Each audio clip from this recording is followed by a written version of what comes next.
नमस्कार, मैं हूं प्रवीण दुबे। लोकसभा चुनाव एमपी में खत्म हो चुके हैं। दोनों प्रमुख दलों यानी बीजेपी और कांग्रेस को इंतजार नतीजों का है। मुख्यमंत्री डॉक्टर मोहन यादव की सत्ता की अगुवाई वाला ये पहला चुनाव था। उनकी डिमांड भी एमपी और देश भर दोनों जगह भरपूर थी। एमपी में तो उन्होंने ढेरों रैलियां, सभाएं, रोड शो किए ही। उत्तर प्रदेश, दिल्ली, हरियाणा सहित कई दूसरे राज्यों में भी उनकी भरपूर मांग थी।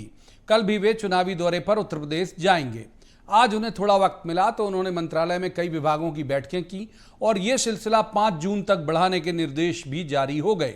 अलग अलग विभाग के अधिकारी उन्हें लगातार अपना प्रेजेंटेशन देंगे। सीएम की सक्रियता की दरकार भी सूबे को होगी, क्योंकि मॉडल कोड ऑफ कंडक्ट बिना शक विकास की रफ्तार में ब्रेकर का काम तो करता ही है। दूसरी तरफ कांग्रेस को यदि नतीजों के बाद अस्तित्व बचाए रखना है तो सरकार की हर योजनाओं पर पैनी नजर रखनी होगी, ताकि तथ्यों के साथ आलोचना की जा सके और जनता को लगे कि विपक्ष जिंदा है। सीएम ने आज किर्गिस्तान में फंसे एमपी के स्टूडेंट्स से भी बात की और यह भरोसा दिलाया कि एमपी की और केंद्र की मोदी सरकार उनकी फिक्र कर रही है, कोई चिंता की जरूरत नहीं है। तो आज बात करेंगे इन्हीं सब मसलों की कि चुनाव के नतीजों के बाद सरकार की स्पीड कैसी होगी और क्या मुख्यमंत्री की असल फंक्शनिंग अभी ही दिख जाएगी। सरकार और सरकार से जुड़े लोगों की सेहत में नतीजे कितना प्रभाव डालेंगे। सरकार की कौन सी कल्याणकारी योजनाओं पर सीएम का फोकस ज्यादा रहेगा, क्योंकि उन्हें अपनी एक ब्रांड इमेज भी बनानी है। विपक्ष की स्थिति क्या होगी। जाहिर है कि कुछ विपक्षी नेताओं की भूमिका भी तो यही नतीजे तय करेंगे। बात इसकी भी करेंगे कि क्या चुनाव के दौरान मुख्यमंत्री का डिमांड में रहना सरकार और संगठन पर भी कोई बड़ा असर छोड़ जाएगा। बहुत सारे ऐसे सवाल जिन्हें लेकर एक खास पैनल के पास जाएंगे और कहेंगे जवाब तो देना होगा, लेकिन रस्मन सबसे पहले आपको दिखाते हैं एक रिपोर्ट। देखिए,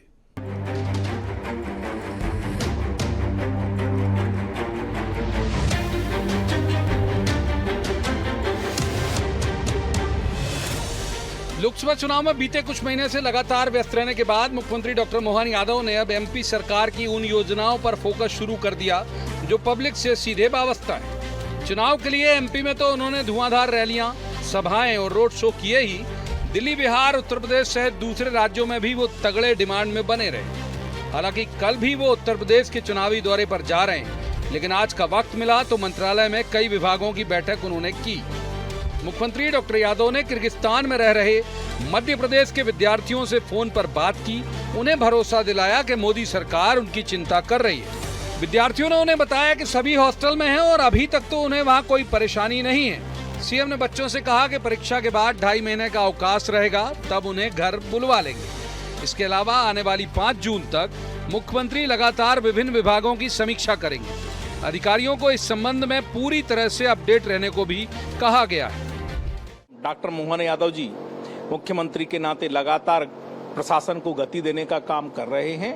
आगामी योजना की दृष्टि से और पुराने कामकाज, चलने वाले कामकाज को समीक्षा की दृष्टि से भी आगे बढ़ाने का काम, सेवा और सुशासन दोनों ही माननीय मुख्यमंत्री डॉक्टर मोहन यादव जी के संकल्प हैं, जिसे वो क्रियान्वित करने के लिए जुटे हैं। कांग्रेस का कोई इलाज नहीं है, उनका इलाज जनता करती है। ये झूठे आरोप लगाने के आदी हो चुके हैं। आज बेहतर और अच्छा प्रशासन देने का काम कांग्रेस की तुलना में भारतीय जनता पार्टी केंद्र में और राज्य में कर रही है। लोकसभा चुनाव तक सरकार और बीजेपी दोनों की नीतियों की भरपूर आलोचना करने वाली कांग्रेस को चुनाव के बाद भी यही यानी सरकार की आलोचना ही करना है। मुख्यमंत्री की इन मैराथन बैठकों की जानकारी जैसे ही कांग्रेस को लगी, उसने रस्मन बयानबाजियां शुरू कर दी। कांग्रेस सरकार के पूर्व मंत्री सज्जन सिंह वर्मा का बयान आया कि मुख्यमंत्री अपना प्रदेश छोड़कर दूसरे राज्यों में प्रचार करते रहे। प्रदेश की हालत खस्ता होती रही, कानून व्यवस्था चौपट हो गई, कर्ज में प्रदेश डूबा है। आरबीआई ने अब कर्ज देने से भी इनकार कर दिया। ये और बात है कि चुनाव की जब अधिसूचना लगी हो तब मुख्यमंत्री यूं भी कोई कल्याणकारी योजनाओं की ना तो शुरुआत कर सकते थे और ना ही समीक्षा। बहरहाल क्या कहा कांग्रेस ने, पहले ये सुनिए। ये हालत हो गई कि रिजर्व बैंक ऑफ इंडिया ने स्पष्ट मना कर दिया है कि इतना ओवर बर्डन हो गया है मध्य प्रदेश पे कर्ज का कि अब कोई भी कर्ज हम नहीं लेने देंगे मध्य प्रदेश सरकार को। जो समय था उस समय पे बजट की तैयारी होना चाहिए, उस समय पे विभागों की समीक्षा करके तैयारी की जाना चाहिए। करिए बैठक, कर्ज में डूबी हुई सरकार है, कहाँ से पैसा आएगा पता चलेगा। लोकसभा चुनाव के नतीजों के बाद एमपी में माहौल दिलचस्प दिखने वाला है। सरकार रफ्तार से काम करना चाहेगी और विपक्ष भी चाहेगा कि भले ही वो चुनाव में पिछड़ गया हो, यदि पिछड़ा तो, लेकिन सरकार को घेरने का काम तो उसे करना ही पड़ेगा ताकि आगामी चुनाव तक कोई बड़ा मसाला मिल सके। Bureau report, BSTV। तो उन मेहमानों का सबसे पहले मैं आपसे परिचय करा देता हूं जिनके साथ हम इस चर्चा को आगे बढ़ाएंगे। हमारे साथ हैं शैलेंद्र पटेल, कांग्रेस के वरिष्ठ नेता हैं, पूर्व विधायक हैं, विद्वान ऊर्जावान प्रवक्ता भी हैं। बहुत स्वागत शैलेंद्र जी का। दूसरे मेहमान हैं दुर्गेश केशवानी। डॉक्टर केशवानी बीजेपी के विद्वान ऊर्जावान प्रवक्ता हैं, उनका भी बहुत बहुत स्वागत।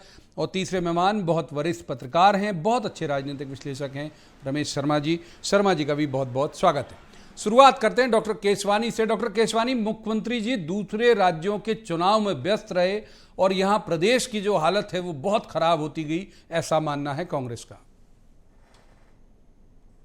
देखिए, सज्जन वर्मा जी के और कांग्रेस ने इस समय एक होड़ सी लगी हुई है कि इनके इन प्रकरण सुर्खियां बटोरने का काम करें, फिर वो चाहे एक दिन की हो, एक घंटे की हो, या उसके आधार पर वो काम कर रहे हैं।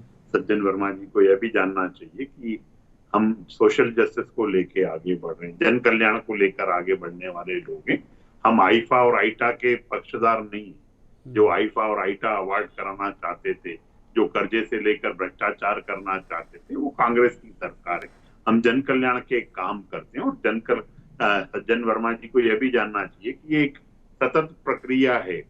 कर्जा चुकता जाता है, नया होता जाता है, और ये सब सरकार, हमारी जो सरकार है वो जनता के हितों के लिए 24/7 365 दिन 5 साल काम करने वाली है। और अब चुनाव से फ्री हुए हैं। नई योजनाएं, जैसा आपने अपनी रिपोर्ट में बताया प्रवीण जी, की नई योजनाएं लागू नहीं कर सकते हैं, पर पुरानी योजनाओं में जो सतत चलने वाली प्रक्रिया है उसको भी मॉनिटरिंग करना और जनता के हित के लिए और आने वाले समय में और हम क्या अच्छा कर सकते हैं।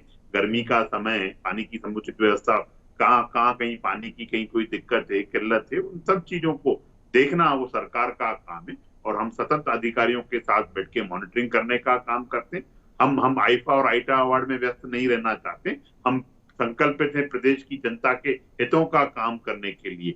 और माननीय डॉक्टर मोहन यादव जी जननायक है, वो जनता के साथ कनेक्शन उनका देखिए हमेशा ही बना रहता है। जवाब जब जनता के से आप ठीक है, अब जवाब ले लेते हैं केशवानी, डॉक्टर केशवानी जवाब ले लेते हैं। शैलेंद्र जी, चुनाव खत्म हो गए, जाहिर बात है कि वो इतने लंबे वक्त से जो सरकार के कामकाज नहीं हुए होंगे उसकी समीक्षा भी जरूरी है। आपको क्यों लगता है कि बिल्कुल ज्यादा ऐसे डेवलपमेंट के कोई काम करा नहीं पाएगी गवर्नमेंट? देखिए, मैं एक बात आपकी बात आगे बढ़ाना चाहता हूं कि आपने इंट्रोडक्शन में कहा कि तर्क सहित आलोचना नहीं करना है। मैं कहूंगा कि सिर्फ तर्क सहित आलोचना का काम विपक्ष का नहीं है, लोगों का हक दिलाने का काम भी विपक्ष का है, और निश्चित रूप से कांग्रेस पार्टी हक दिलाएगी। रही बात, एक और बात अभी आपकी चर्चाओं से आया कि चुनाव में आचार संहिता लगी थी। मैं कहना चाहता हूं कि आचार संहिता लगी थी, राष्ट्रपति शासन नहीं लगा था। अब मेरे विद्वान साथी बैठे हुए हैं केशवानी जी, तो दोनों बहुत फर्क होता है। आचार संहिता में नई योजना लागू नहीं हो सकते। अगर कोई मुख्यमंत्री है तो वो निश्चित रूप से पार्टी के भी नेता है, पार्टी का भी काम करना है, लेकिन उसके साथ साथ उन्हें प्रदेश की अगर बागडोर मिली है तो पहला पद प्रदेश के लिए भी है, पार्टी के लिए उनकी जिम्मेदारी है, निश्चित रूप से वो पूरी करें। लेकिन अगर प्रदेश कहीं पिछड़ता तो सवाल उठते हैं। अगर कर्ज लगातार लेते जाएंगे और उसके बाद अगर विकास के काम नहीं होंगे तो प्रश्न उठता है। अगर कर्ज लिया जाता है, उससे गाड़ियां खरीदी जाती हैं तो उसको जस्टिफाई नहीं किया जा सकता। अगर कर्ज लेकर किसानों के गेहूं 2700 रुपए कुंटल वो खरीदते तो निश्चित रूप से उसको जस्टिफाई किया जा सकता था। कर्ज लेकर 3100 रुपए कुंटल धान के किसानों के पैसे दिए जाते तो निश्चित रूप से बात नहीं होती। अगर 450 रुपए में गैस का सिलेंडर दिया जाता तो शायद बात नहीं होती। अगर लाडली बहनों को 3000 रुपए देते तो बात नहीं होती। लेकिन वो सब नहीं हो रहा है, कहीं और जा रहा है। क्योंकि अगर हम सुशासन की बात करते हैं, भारतीय जनता पार्टी जो लगातार करती आ रही है, तो निश्चित रूप से जो वादे उन्होंने चुनाव के पहले किए थे, माननीय प्रधानमंत्री नरेंद्र मोदी जी के नाम पर उस समय चुनाव में जो गारंटियां दी थी उनको वो पूरी करते आज 6 महीने हो गए, लेकिन किसी भी नेता के अंदर वो बात नहीं आ रही। पूर्व मुख्यमंत्री शिवराज सिंह चौहान पूरे मध्य प्रदेश में 3000 रुपए देने की बात नहीं करते हैं, लेकिन पश्चिम बंगाल में जाकर कहते हैं कि हम मध्य प्रदेश में 3000 रुपए देंगे। आप मध्य प्रदेश में क्यों ये बात नहीं कह पाते? क्योंकि आज अपनी कई बात से पीछे आपको हटना ठीक पड़ है। रहा है। तो ये सारी बातें कहीं ना कहीं है, लगातार क्राइम बढ़ता जा रहा है। भोपाल में एक बच्ची के साथ किस तरह की घटना होती है, जोबट में होती, वो सारी की सारी क्राइम रेट कहां से कहां पहुंच गया। अगर आप ये तो बहाना नहीं बना सकते कि चुनाव ठीक चल रहे थे। ठीक है सर, जवाब एक बार रमेश शर्मा जी को इन करते हैं, सीनियर जर्नलिस्ट है, फिर जवाब आपका जरूर लूंगा मैं जाके डॉक्टर केसवानी के पास। शर्मा साहब, ये जो रफ्तार अभी दिख रही है, मतलब आज से तो शुरू हुई है और ये एक फिक्स शेड्यूल आ गया कि 5 जून तक किन किन डिपार्टमेंट के साथ कितनी कितनी देर की मीटिंग और मॉनिटरिंग करेंगे, तो क्या हम ये माने कि मुख्यमंत्री डॉक्टर मोहन यादव की जो असल फंक्शनिंग है वो अब देखने मिलेगी? निश्चित रूप से ये आपने सही कहा। मोहन यादव जी एक बहुत साइलेंट कार्यकर्ता रहे हैं, तो कई बार वो प्रचार से या बहुत ज़्यादा दिखावटी दौड़ के बजाय वो ज़मीन पर रह कर के काम करने का उनका स्वभाव रहा है। मैं समझता हूँ ये जो उन्होंने मीटिंगें ली है, जब भी कभी भी देश में या प्रदेश में आचार संहिता लगती है, किसी की भी सरकार हो, वो कांग्रेस की हो या भाजपा की हो, उसमें कहीं ना कहीं प्रशासन में थोड़ी शिथिलता आती है, क्योंकि सारे राजनेता और मंत्री अपने चुनाव प्रचार में लगे रहते हैं। ब्यूरोक्रेसी थोड़ी हावी होती है। वो ब्यूरोक्रेसी अगर हावी होती है तो स्वाभाविक रूप से जो जमीन का जनित वाला कार्य है उसमें थोड़ा गतिरोध आता है, उसकी स्पीड गिरती है। तो मोहन यादव जी ने जो बैठक ली है, इससे निश्चित रूप से प्रशासन में चुस्ती आएगी। और वो चूँकि उन्होंने घोषणा की है कि वो लगातार बैठकें लेंगे, वो लगातार बैठकें लेने में जो विभागवार जो प्रगति का विवरण लेंगे, मैं समझता हूँ हमको अब इस बात की प्रतीक्षा करनी चाहिए कि लोकसभा का परिणाम जो भी हो, कोई जीते कोई हारे, लेकिन 4 जून के बाद कहीं ना कहीं क्रियान्वयन की जो गति है वो मध्य प्रदेश में बढ़ेगी और जो जनहित के कार्य हैं उनको प्राथमिकता मिलेगी। मैं समझता हूँ ये जो बैठकों के अच्छे संकेत हैं। जी, एक बार इन करते हैं डॉक्टर केसवानी को। डॉक्टर केसवानी, शैलन जी कह रहे हैं कि लॉ एंड ऑर्डर इस अवधि में बहुत बुरी तरह बिगड़ा, बिल्कुल ऐसे लग रहा था उनको और उनकी पार्टी को कि कंट्रोल ही नहीं बचा आप लोगों का, मतलब गवर्नमेंट का। देखिए, शैलेंद्र जी वरिष्ठ नेता हैं, हर चीज को समझते हैं और विधायक भी रहे हैं, वो अच्छी चीजों से परिचित हैं। पर दुर्भाग्य ये कि वो राहुल गांधी की पार्टी के नेता हैं, इसलिए वो भी मुंह की जमा खर्ची करने का काम कर रहे हैं। लाडली बहना के लिए हमने क्या कहा था, पूर्व मुख्यमंत्री शिवराज सिंह चौहान जी ने स्पष्ट किया था मध्य प्रदेश में कि हम 1000 रुपए से उस योजना को शुरू करेंगे और उस योजना को हम 3000 रुपए तक लेके जाएंगे।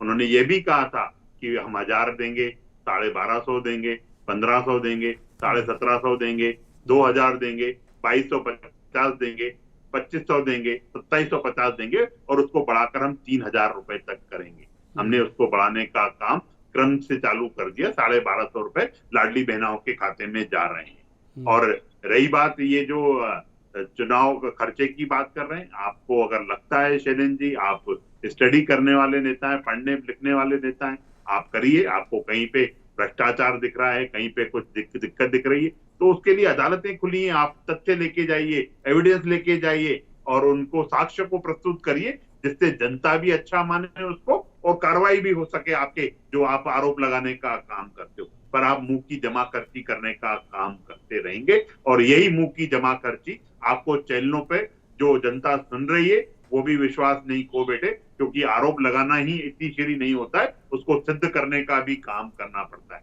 और माननीय हमारे जो वरिष्ठ पत्रकार बैठे हैं यहाँ पे, वो निश्चित रूप से रमेश जी राजनीति को बड़ी करीब से देखते हैं। उन्होंने माननीय मोहन यादव जी के बारे में बताया।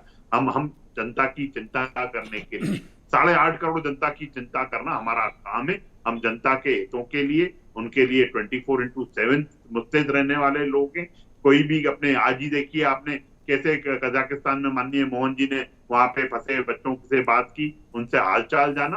तो सतत चौतरफा चौमुखी विकास मध्य प्रदेश का हो, अपनी जनता से हमेशा सतत जुड़े रहने वाला काम हमारे जननायक मुख्यमंत्री करते हैं और वो कर रहे हैं। हम आरोप और आलोचनाओं से कांग्रेस के इसलिए भी घबराने वाले नहीं है प्रवीण जी, क्योंकि सिर्फ मुंह की जमा खर्ची है।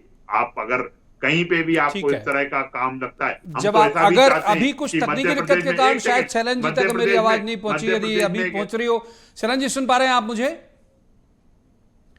संभवतः कुछ तकनीकी दिक्कत है। एक बार रमेश शर्मा जी को निकलते हैं। रमेश जी, बहुत सारे बदलाव आपको नहीं लगता कि 4 जून के नतीजे के बाद, पहले बीजेपी की बात कर लेते हैं, सत्ता और संगठन के स्तर पर कुछ मेजर चेंजेस होंगे, काम के अंदाज को भी लेके और पदेन दायित्वों को भी लेके, या फिर सब वैसे ही स्मूथ चलेगा जैसा अभी है?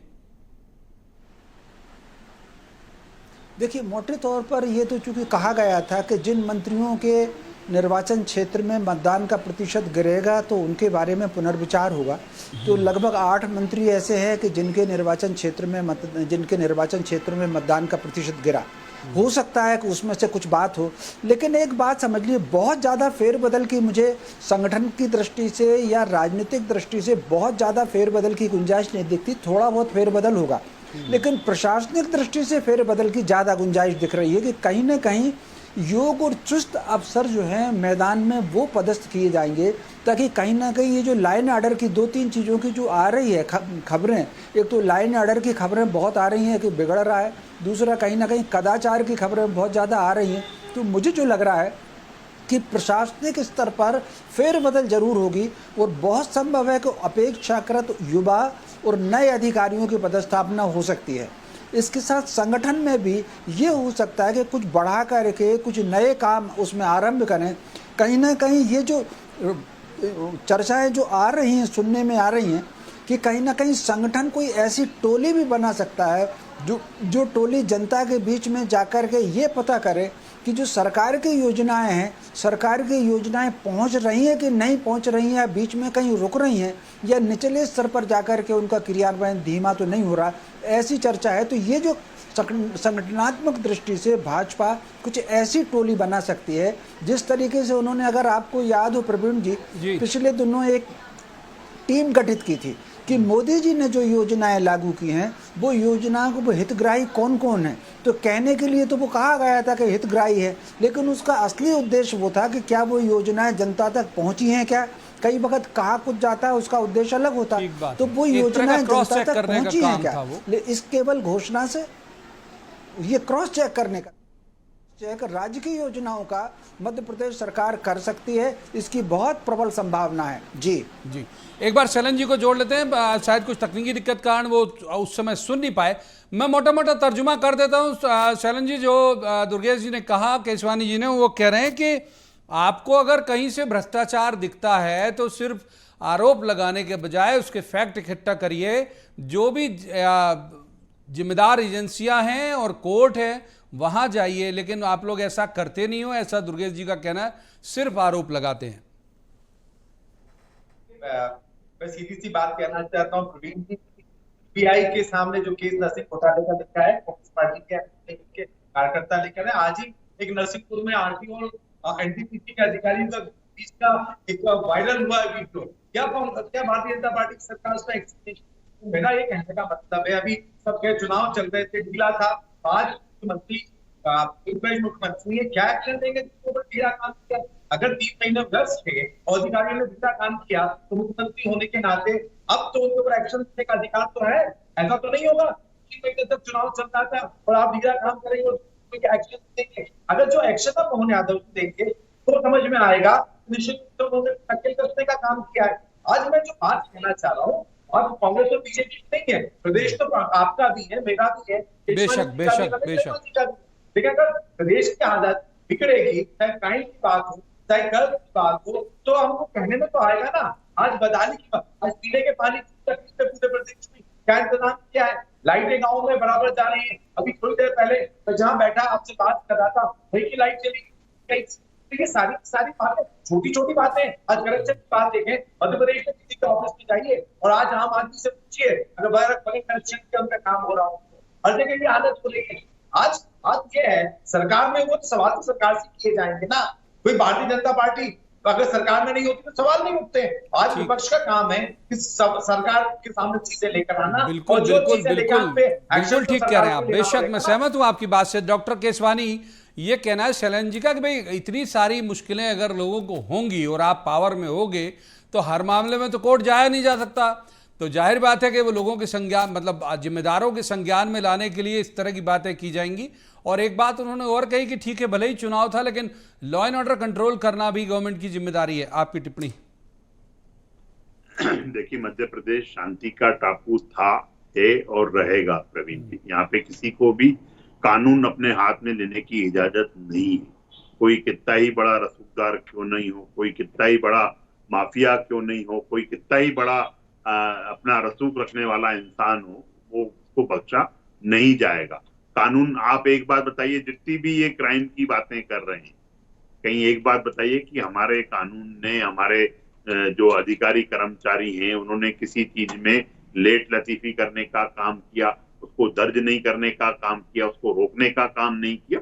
सब किया ये तो सिर्फ आरोप लगाकर राजनीति करने का काम कांग्रेस का रह गया है। आप निश्चित रूप से, हम भी ये चाहते हैं प्रवीण जी कि एक अच्छा विपक्ष हो जो जनता की आवाज मजबूती से उठा पाए, पर सिर्फ सुर्खियां बटोरने के लिए नहीं, सिर्फ मीडिया में जगह पाने के लिए नहीं। अगर अच्छा विपक्ष है, शैलेंद्र जी, आपको लगता है कि कहीं कोई समस्या है? अभी आपने डिबेट के दौरान आपने बताया लाइट नहीं है, हो सकता है कोई फॉल्ट हो गया हो, पर ये वो सरकार नहीं है दिग्विजय सिंह के टाइम पे जब कभी कभी लाइट आती थी, अब कभी कभी लाइट जाती है। हो सकता है उस कभी में वो आपका वाला टेन्योर आ गया हो और आपकी जो समस्या है, निश्चित रूप से मैं भी ये चाहता हूँ शैलेंद्र जी, अगर कोई समस्याएं हैं, कहीं कोई जनता के हितों के लिए तो हम और आप है। जनता ने एक मजबूत विपक्ष, एक अच्छा विपक्ष क्यों चुनती है जनता? वो इसीलिए जनता चुनती है।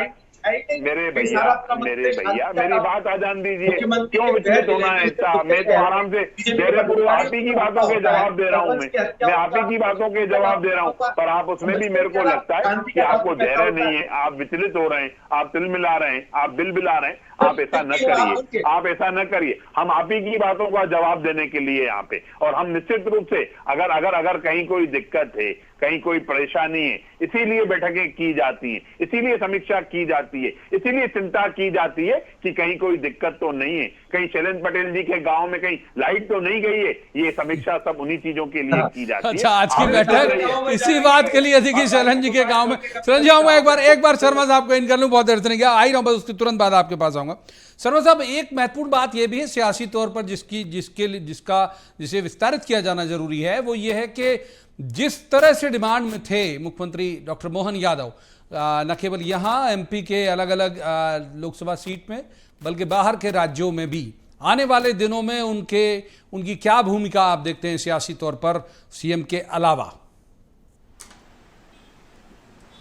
देखिए, मोटे तौर पर अभी राजनीतिक दृष्टि से बहुत जल्दी किसी बड़े परिवर्तन की संभावना तो नहीं है, लेकिन जैसे ही केंद्र सरकार स्थायित्व आ जाएगा और राजनीतिक दृष्टि से किसी नई जमावट की जो बनेगी, तो उसमें मोहन यादव जी को जरूर लिया जाएगा। मोटे तौर पर जैसे पिछले कुछ दिनों से देश में अगर आप देखें तो ओबीसी की और जातिगत राजनीति थोड़ा सा ज्वार आया है। हालांकि अगर आप देखें, जब स्वतंत्रता आई तो हर बड़ा नेता इस जातिगत जनगणना और इस पर विरुद्ध था। इंदिरा जी विरुद्ध थी, नेहरू जी विरुद्ध थे, गांधी जी विरुद्ध थे, लोहिया जी विरुद्ध थे, सारे लोग इसके विरुद्ध थे। लेकिन अब कहीं ना कहीं बहुत सारे लोग बात कर रहे हैं। तो चूंकि भाजपा की एक पिछले दिनों से एक रणनीति है कि वो अपनी कार्यशैली, अपनी नीति के आधार पर विपक्ष अगर कोई रणनीति करता है तो वो उसको काउंटर भी उसी हिसाब से करते हैं। तो इस हिसाब से अगर हो सकता है कि जब भी कभी ये जो ओबीसी वाला कभी फैक्टर आएगा, विशेष तौर से अगर आप देखें तो उत्तर प्रदेश, बिहार में जो फैक्टर यादव को लेकर के है, मैं समझता हूं भाजपा उसको काउंटर करने के लिए मध्य प्रदेश के दायित्व के साथ उनका अधिक उपयोग आगे कर सकती है। लेकिन उससे पहले मुझे जो लग रहा है कि भाजपा दो काम सबसे पहले करेगी। एक, सबसे पहले तो वो जो थोड़ा सा कामों में गति रुक गई है, तो 2023 के चुनाव में भाजपा का घोषणा पत्र और 2024 के चुनाव में भाजपा का घोषणा पत्र, इसके क्रियान्वयन पर भाजपा पहले जोर देगी। इसका रिजल्ट की छवि दिखा करके फिर वो इस फैक्टर में करके मोहन यादव बाकी राज्यों में, ताकि वो एक नजीर बन सके, चेहरों को जी हाँ, उसका उपयोग कर सकती है अन्य राज्यों में। जी ठीक बात है। एक बार शैलेंद्र जी को करते हैं। शैलेंद्र जी, यही सवाल सियासत वाला आपके यहाँ भी एज इट इज एप्लीकेबल है कि नतीजे जाहिर तौर पर आपकी पार्टी के नेताओं की भूमिका और उनके औचित्य पर भी सवाल खड़ा करेगी। हो सकता है कोई बहुत ज़्यादा प्रमोट हो जाए, हो सकता है इस बात पर हो कि भाई आपकी लीडरशिप तो काम नहीं आई। तो ऐसी उम्मीद आपके यहाँ भी की जानी चाहिए या नहीं? देखिए प्रवीण जी, पहले मैं रमेश शर्मा जी आपको कहना चाहूंगा, जिस तरीके से उन्होंने मोहन यादव जी को भूमिका में होगी, राहुल गांधी चाहते हैं जो जितना संख्या और भारतीय जनता पार्टी की बढ़ा रही थी, चाहते प्रदेश को मोहन यादव प्रमोट होगी, और उनका यही कहना है कि जिसकी संख्या है प्रमोशन मिलना चाहिए। फिर आपके सवाल पर मैं आता हूँ, जो आपने सवाल किया कि निश्चित चुनाव के पहले नई लीडरशिप की गई। जीतू पटवारी जो उमंग सिंघार और हेमंत कटारे दोनों का अपॉइंटमेंट दिल्ली से हुआ। जीतू पटवारी जो कांग्रेस अध्यक्ष थे और उनको प्रदेश अध्यक्ष था। और ये चुनाव कोई लंबा समय नहीं मिला कि चुनाव में आए और अचानक प्रदेश की कांग्रेस सुधारने या कुछ रिजल्ट आए थे। कहीं न कहीं मायूसी का मुद्दा झांझट विधायक कराए थे ना सरकार बनने की पूरी संभावनाएं, लेकिन उसके बावजूद मानना पड़ेगा पूरा चुनाव कांग्रेस 10 के लिए लड़ी। और निश्चित रूप से आज हर जगह से बात आने लगी 10 सीटें 12 सीटें 8 सीटें जिसका जितना हो कि वह कांग्रेस चुनाव में लड़ रही तो संभावना है। चुनाव के पहले कहा जाता था कि कांग्रेस टिक रही है, एक तरफा चुनाव हो रहा है, लेकिन चुनाव जैसे हुआ कांग्रेस की ये बात है कि लड़ा। सर एक क्लोजिंग रिमार्क के लिए डॉक्टर केसवानी के पास भी चलते हैं, बस फिसल रहा वक्त हाथ से। तो डॉक्टर केसवानी बहुत प्रसन्न मत होइएगा, शैलन जी कह रहे हैं कि बहुत अच्छे नतीजे आ रहे हैं उनके फेवर वाले। अगर आपने कोई आकांक्षा पाल रखी हो तो उस पर चोट होगी, ऐसा ध्वनित हो रहा शैलन जी की बात से। देखिए, मुझे लगता है कि थोड़े दिन इनको और मुंगेरी लाल के हसीन सपने देखने दीजिए। जनता सिर्फ आरोप और आलोचनाओं पे वोट नहीं करती है। आपने जनता के बीच में गए नहीं।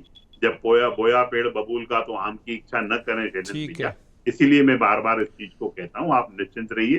ठीक है केशवानी, बाकी रोकना पड़ेगा आपको, वक्त इजाजत नहीं देता इससे आगे जाने की। बहुत बहुत शुक्रिया तीनों मेहमानों का इस चर्चा में शामिल होने के लिए, बहुत बहुत धन्यवाद। एक बात जो शर्मा साहब कह रहे थे उस बात से मैं बिल्कुल सहमत हूं, और हमने शुरुआत भी इसी बात से की थी कि चाहे जिस भी पार्टी की गवर्नमेंट हो, ये जो मॉडल कोड ऑफ कंडक्ट लगता है वो काम बहुत सारे कामों में स्पीड ब्रेकर तो लगा ही देता है। उम्मीद की जानी चाहिए कि जब ये हटेगा तो गवर्नमेंट जनता से जुड़े हुए सारे कामों में रफ्तार से अमल कराएगी। आज की इस चर्चा में इतना ही। कल किसी खास मसले पर खास पैनल के साथ बैठकर कहेंगे जवाब तो देना होगा। आप देखते रहिए BSTV।